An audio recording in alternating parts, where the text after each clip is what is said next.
ვინ იქნება კასპიის მერობის კანდიდატი ადგილობრივ თვითმმართველობის არჩევნებზე? მუნიციპალიტეტის მოქმედი მერი გუნდის გადაწყვეტილებას ელოდება.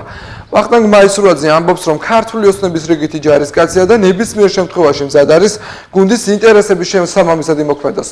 კასპიის მუნიციპალიტეტის მერს მოლოდინი აქვს, რომ მმართველი გუნდის ნებისმიერი კანდიდატი დამაჯერებელ გამარჯვებას მოიპოვებს და მათ მუნიციპალიტეტში დაწყებულ მნიშვნელოვანი პროექტების განხორციელებას გააგრძელებს. მე არ ვიცი კანდიდატი ვიქნები თუ არა, როგორც მმართველი გუნდი გადაწყვიტავს. მე ერთი რიგითი ჯარისკაცი ვარ ქართული ოცნების, როგორც მმართველი გუნდი გადაწყვიტავს, სადაც გადაწყვიტავ, იქ გადაწყვიტავს, იქ გავაგრძელებ ჩემ მოღვაწეობას. რაც შეეხება თვითონ არჩევნებს, დარწმუნებული ვარ, რომ ქართული ოცნება ამ შემოდგომაზე ღირსეულ გამარჯვებას მოიპოვებს კასპიის მუნიციპალიტეტში და არა მარტო კასპიის მუნიციპალიტეტში, საქართველოს ყველა მუნიციპალიტეტში. თქვენთან მოლაპარაკებები მიმდინარეობს ამ საკითხთან. ჯერჯერობით ისე ვართ გართული ინფრასტრუქტურულ პროექტებზე და ამ ჩვენ სამუშაოებზე, რომ მაგისთვის ჯერ არ ქონია დრო.